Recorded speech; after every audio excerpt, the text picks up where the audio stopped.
Okay, he walked out the room. My plan is to take him to Johns Hopkins emergency room. Thank you for joining us this week for another episode of Prepared to Care. I'm Janine. I'm the founder of Prepared to Care Partnership, and I'm the care partner for my husband, Stefan, who has Lewy body's dementia. So in this episode, you'll be able to join us as I take my husband to the ER. He's been going through a lot of different behaviors, refusing care, delirium, increased confusion. Since he refused medication yesterday, I had to take him to the ER because he needs his medicine. Stay tuned, and there's a bit of a twist at the end, so let's get to it. So Steph has been up since 4 o'clock in the morning. He kept on getting up, sitting up. And then eventually at 4:15, I got up. I was encouraging him to go back to sleep, but he would not.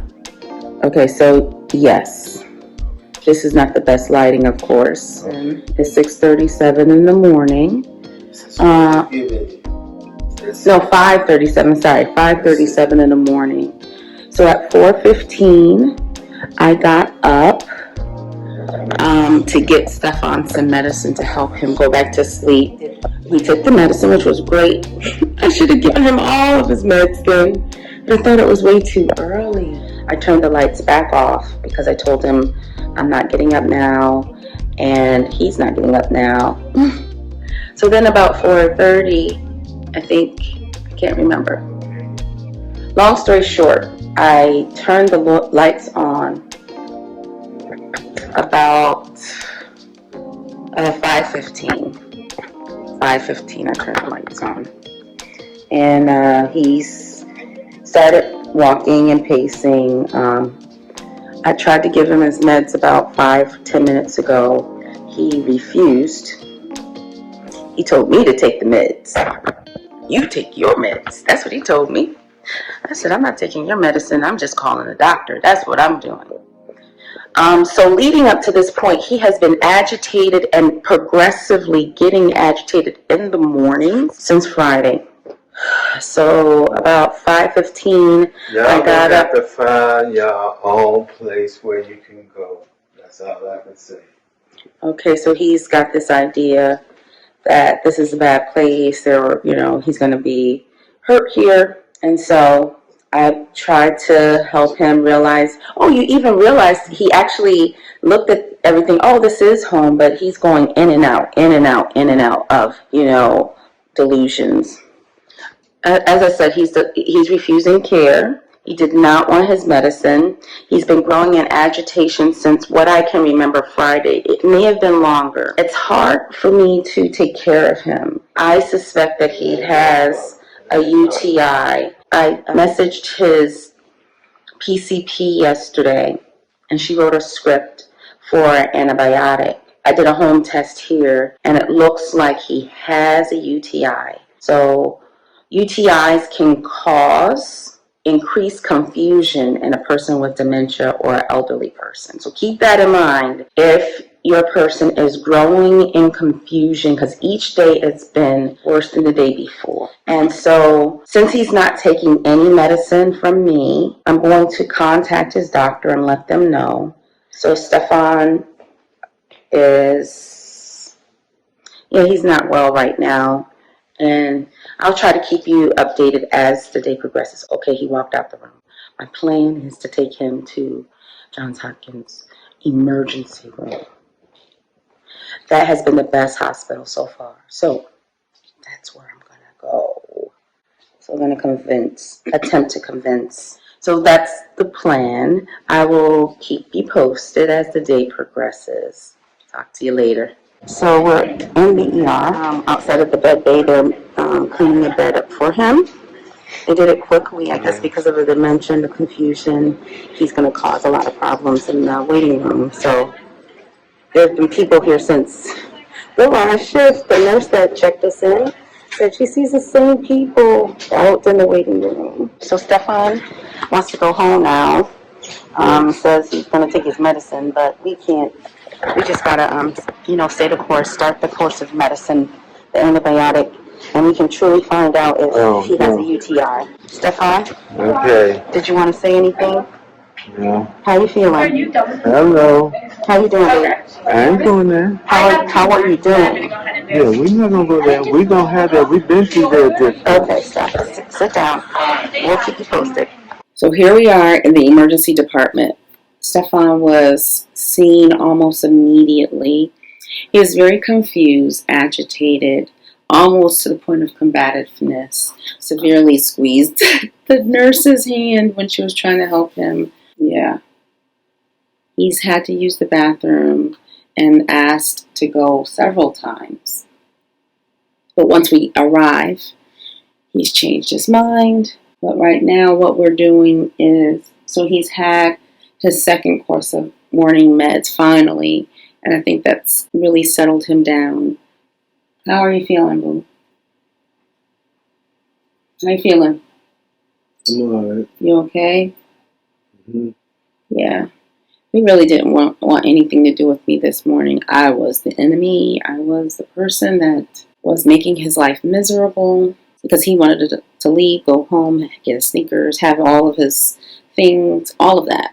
But I insisted that we stay in the hospital for treatment and to see the doctor. Told him we cannot go until we see the doctor, right, boo? Well, I don't know if he's going to contribute too much at this point. But we got a sample of urine and we're waiting for the results. And hopefully we can start a course of antibiotics so that he can get back to his old self. So, did you know that UTIs could cause increased confusion in a person with dementia or an elderly person? I looked up a few things. UTIs can cause sudden confusion, also known as delirium, in older people or people with dementia. If the person has a sudden or unexplained change in behavior, such as increased confusion, agitation, withdrawal, this may be a UTI. So yesterday I was talking to my cousin and somehow it hit me. Wow, wait. The increased confusion, it seemed like it started Friday. And then his, not combativeness, but just unagreeable. What's the word? He was just contrary, let's say.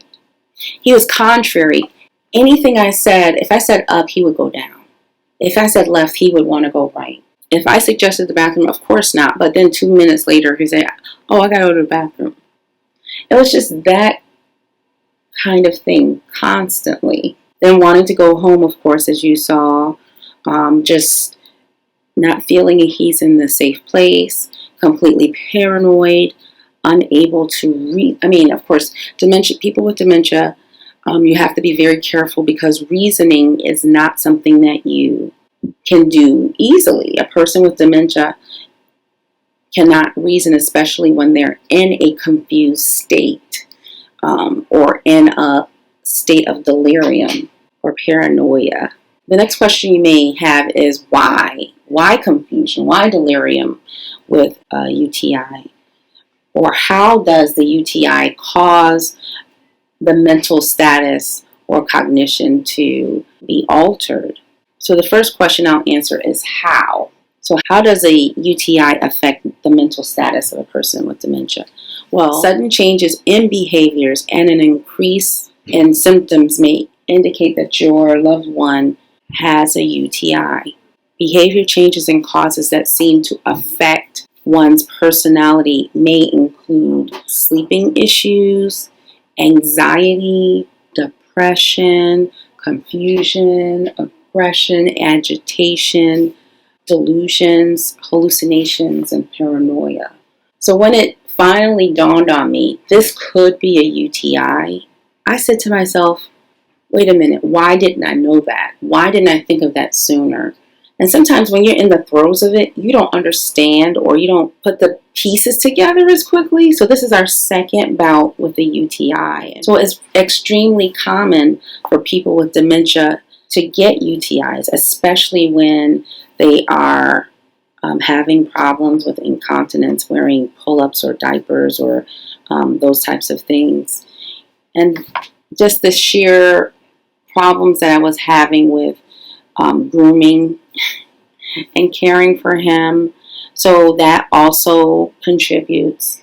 He drinks more water now than he did before surgery, but it's definitely not enough. So I'm going to be working on water. Vitamin C is also something that can help with UTIs and preventative measures for that. There's also an antibiotic that doctors sometimes prescribe to help with people who have reoccurring UTIs. It's a type of antibiotic that's, I guess, a little bit weaker than, but long story short, we got a sample of the urine.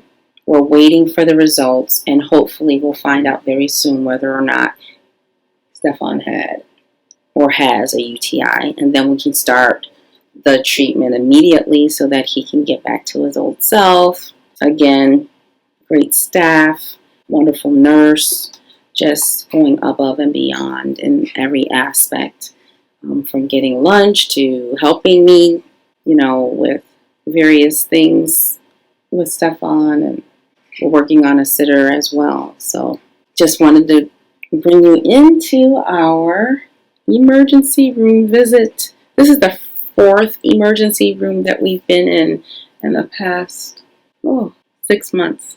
So we've got lots of experience with emergency rooms. Any case, we'll be back shortly with more info. So, growing community. In an effort to try and keep everything authentic, I have neglected to ask you for a few things. Click if you like the content. Is there someone who would benefit from this channel? Please share. Don't want to miss a future episode. Subscribe.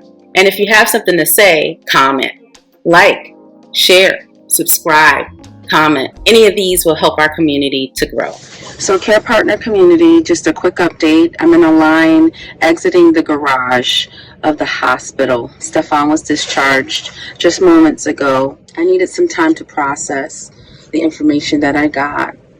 So Stefan did not have a UTI. And the neurology team simply believes that it's the normal progression of the disease. That's a lot to take in. It's a lot to take in. And I am just soaking it all in. I'm going to pick up Stefan now, and I know God's grace is more than sufficient.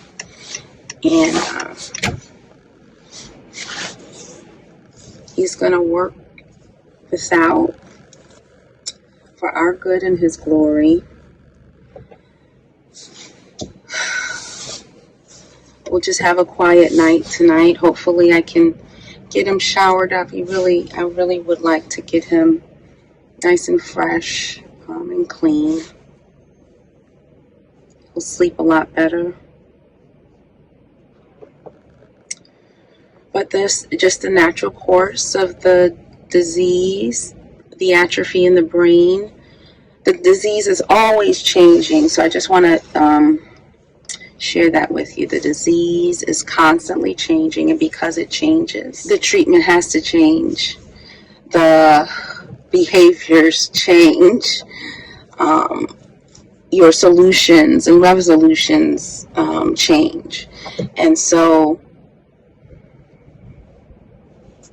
that's it. Thank you for caring. Have a blessed weekend. So I have lots of decisions to make. I didn't mention to you that the doctors highly suggest that I start looking at other facilities because they believe that this is just a natural progression of the disease.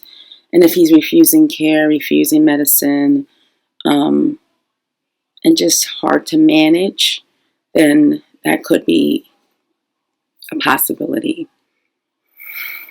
Today wasn't that much better. The next day after. What you just saw happened on Wednesday. And today is Thursday. I decided to bring Stefan home